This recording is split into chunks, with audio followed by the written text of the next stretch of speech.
কিছু কিছু খাবার আছে যেটা সরিষার তেল দিয়ে রান্না করলে না তার স্বাদটা একদম দ্বিগুণ হয়ে যায়, তাই না? যেমন ধরেন বিরিয়ানি বা হচ্ছে ইলিশ মাছ, এগুলি সরিষার তেল দিয়ে রান্না করলে না অনেক মজা লাগে।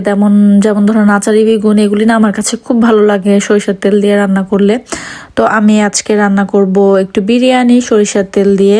আমি মাংসটাকে রেডি করে নিচ্ছিলাম। এখানে 1.5 কেজির মতো গরুর মাংস ছিল, 2টা বড় সাইজের পেঁয়াজ কুচি দিয়েছি, 1.5 চামচের মতো আদা রসুন পেস্ট দিয়েছি, 4-5টা কাঁচামরিচ দিয়েছি, 1 প্যাকেট বিরিয়ানি মশলা দিয়েছি, সামান্য পরিমাণ শুকনা মরিচের গুঁড়া দিয়েছি, ভাজা জিরার গুঁড়া দিয়েছি, একটু ধনিয়া গুঁড়া দিয়েছি, 1.5 চামচের মতো টক দই দিয়েছি, একদমই সামান্য পরিমাণ জয়ফল জয়িত্রী দিয়ে, এর মধ্যে স্বাদ মতো লবণ দিয়ে, আর হচ্ছে সরিষার তেল দিয়েছি, আর কয়েকটা আলু বড় করে কেটে দিয়েছি। তো এখন আমি এটার মধ্যে একটু পানি দিয়ে একেবারে বসিয়ে দিব। তো একটু নাড়াচাড়া করে দিচ্ছিলাম।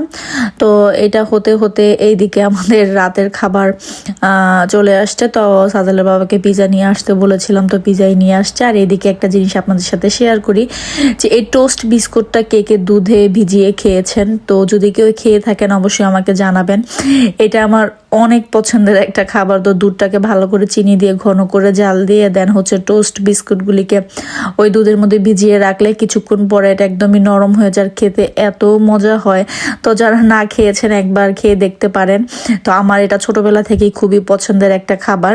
তো আমি ওই দিন এটা বানিয়েছিলাম। আর পাশাপাশি ওইদিকে সাজালের পরের দিন টিফিনে দেওয়ার জন্য একটু ভাত ভাজি করে রেখেছিলাম, যেটা আমাদের সচরাচর সবাই স্কুলে টিফিনে নিয়েছি ছোটবেলায়। আমি তো বেশ অনেক নিয়েছি। তো এটা সাজালেরও মোস্ট পছন্দের একটা খাবারের মধ্যে। আর সাথে যদি একটা ম্যাগি মশলা দেওয়া যায় তাহলে তার কোনো কথাই নেই। তো যাই হোক, আমি পরের দিন দুপুর দিকে হচ্ছে মাংসটা যে রান্না করে রেখেছিলাম সেটা এখন জাস্ট হচ্ছে চালের সাথে মিক্স করলে বিরিয়ানিটা হয়ে যাবে। তো একটা প্যানের মধ্যে পরিমাণ মতো সরিষার তেল দিয়ে তার মধ্যে একটা পেঁয়াজ কেটে দিয়েছি। এখন চালটাকে একটু ভালো করে ভেজে নিব। আর একটু ভেজে নেওয়ার পরে এর মধ্যে আমি স্বাদ মতো লবণ দিয়ে দিব। তো একটু ভালো করে ভাজলে কি হয়, চালটা একটু ঝরা ঝরা থাকে। আর যেহেতু এই চালের সাইজটা একটু বড়, তাই ভেঙে যাওয়ার চান্সেসও থাকে। দেন হচ্ছে এর মধ্যে আমি মাংসগুলিকে মিক্স করে দিলাম।